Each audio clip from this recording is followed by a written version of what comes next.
Hello dear students, welcome to Amrit senior secondary school. हम लोग आज इंग्लिश का सेकंड लेसन करने जा रहे हैं। पिछले वीक ही आपको ग्रुप में ये बता दिया गया था कि आपको जो बुक लगी हुई है उस बुक का नाम है अ पैनोरमा ऑफ लाइफ, और पिछले 2 वीक्स में हमने एक लेसन अपना कंप्लीट कर लिया था। आज हम सेकंड लेसन करेंगे।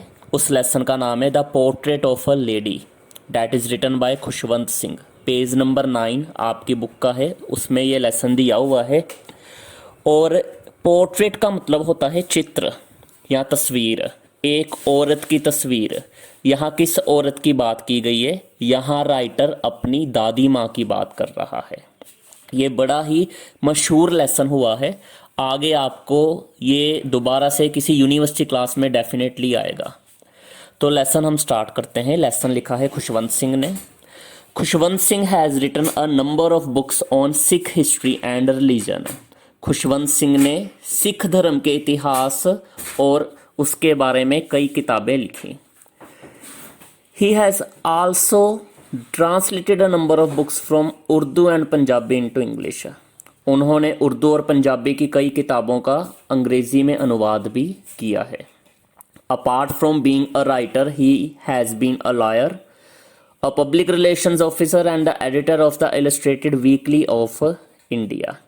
एक लेखक होने के अलावा वो एक वकील भी थे, पब्लिक रिलेशन ऑफिसर यानी एक जनसंपर्क अधिकारी भी थे, और वो एक मशहूर अखबार इलिस्ट्रेटेड वीकली ऑफ इंडिया के एडिटर भी थे, संपादक भी थे।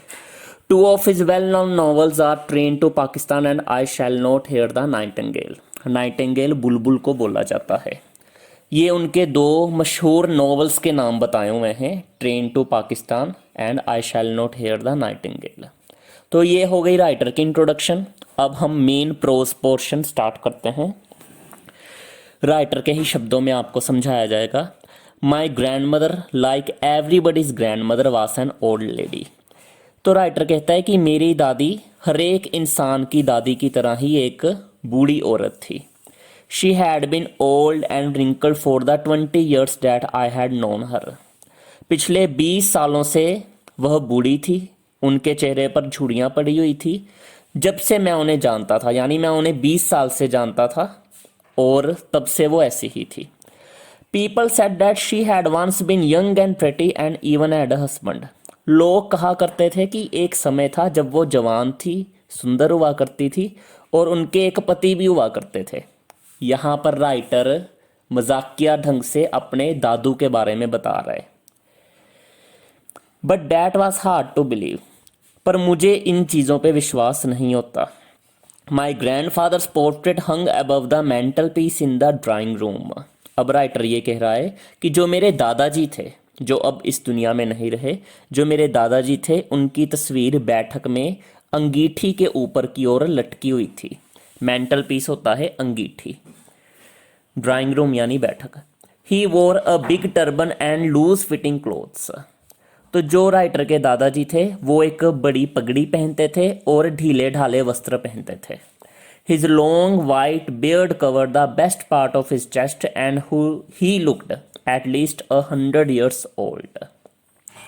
उनकी लंबी सफ़ेद दाढ़ी से जो उनकी चेस्ट पोर्शन था, जो उनकी छाती का हिस्सा था, वो ज़्यादातर उनकी दाढ़ी की वजह से ढका हुआ था। और ही looked at least 100 years old।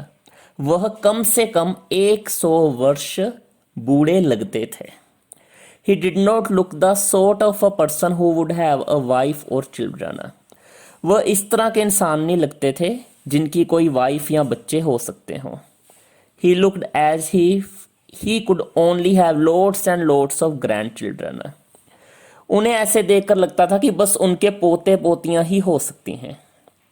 As for my grandmother being young and pretty the thought was almost revolting.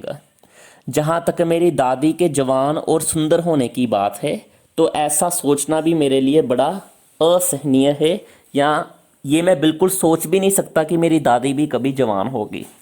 She often told us of the games she used to play as a child. वह हमें अक्सर उन खेलों के बारे में बतलाती थी जो वो बचपन में खुद खेला करती थी। डैट सीम्ड क्वाइट एब्सर्ड, ऐसी बात बहुत ही मूर्खतापूर्ण लगती थी। And undignified on her part and we treated it like the fables of the prophets she use to tell अस।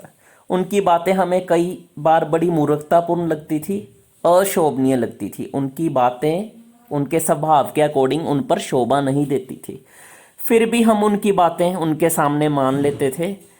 जैसे वो हमें संत महात्माओं साधु संतों की कहानियाँ सुनाती थी, काल्पनिक कहानियाँ वो सुनाती थी, तो हम उनकी कहानियाँ सुना करते थे। उनकी कहानियों की तरह उनकी बातें भी हम चुपचाप सुन लिया करते थे। She had always been short and fat and slightly bent.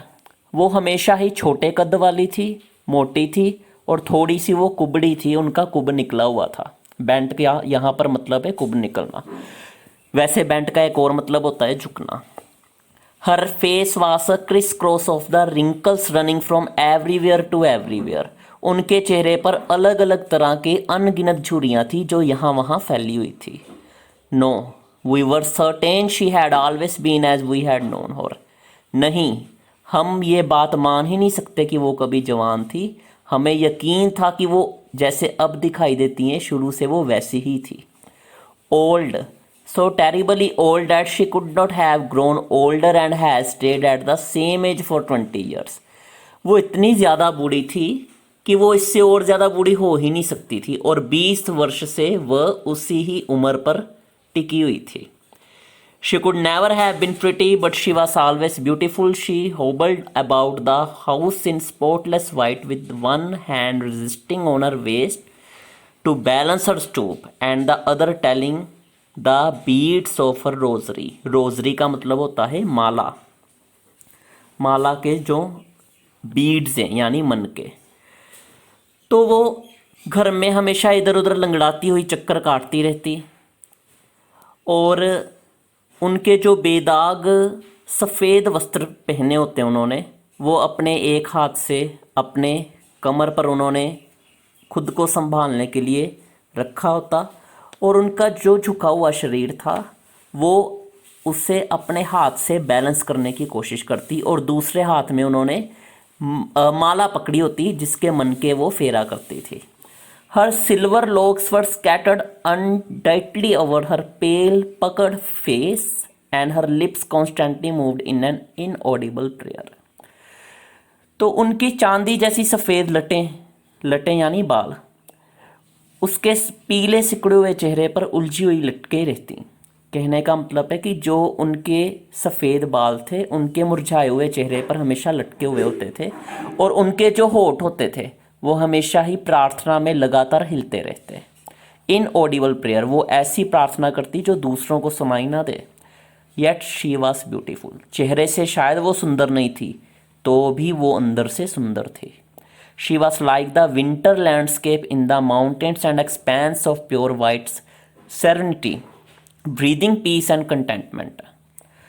वह पर्वतों के ठंडे मौसम की तरह, ठंडे कुदरती नज़ारे की तरह लगती। उनकी जो स्थिरता थी एक मूर्ति की तरह लगती, जैसे कोई मूर्ति बिल्कुल शांत खड़ी हुई है वैसे ही उनका चेहरा लगता। सेरेनिटी का स्टूडेंट्स यहाँ पर मतलब है शांत स्थिरता। Expense of pure white serenity, expense का मतलब है विस्तार। जिस तरह पहाड़ों पर कुदरती सुंदरता छाई होती है वैसे ही उनकी सुंदरता हमें नज़र आती। हालांकि शारीरिक सुंदरता की अब यहाँ बात नहीं हो रही, यहाँ आध्यात्मिक सुंदरता की बात हो रही है। और उनके चेहरे से संतोष नज़र आता, उनके चेहरे से सेटिस्फैक्शन नज़र आया करती थी। तो स्टूडेंट ये हो गया हमारा एक पेज नंबर 9। अगला पार्ट हम नेक्स्ट सेशन में करेंगे। और स्टूडेंट्स आपको एक वर्कशीट भी दी जा रही है इसके साथ, उस वर्कशीट को भी आप समझ लीजिए। हम होमवर्क की अब बात कर रहे हैं। तो इंग्लिश वर्कशीट है ये, ऑब्जेक्टिव टाइप क्वेश्चन है। सबसे पहले तो number 1, the dash was an old lady. 2 option दिए गए, आपने भरना है फिलअप कर। Number 2, who is the writer of this lesson. इस लेसन के राइटर का नाम क्या है। नंबर 3, सही या गलत, ट्रू या फॉल्स आपने बताना है। The writer has written many books on Muslim religion.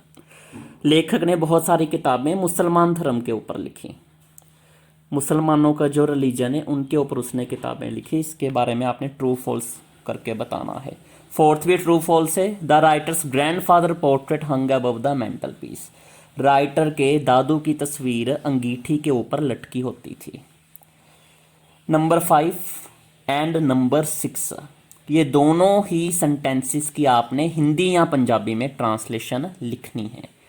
Number 5 पर है he wore a big turban, और नंबर 6 पर है he looked at least 100 years old. इन दोनों की आपने ट्रांसलेशन लिखनी है।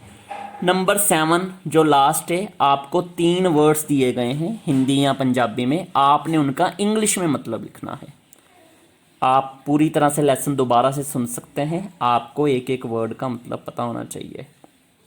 मशहूर या प्रसिद्ध, सोना या सुंदर, चिट्टी दाढ़ी या सफ़ेद दाढ़ी, इनका आपने इंग्लिश वर्जन इनके सामने लिख देना है। Okay students, thank you. ये सारी वर्कशीट आपने लर्न भी करनी है और अपनी नोटबुक्स पे राइट भी करनी है। Thank you students.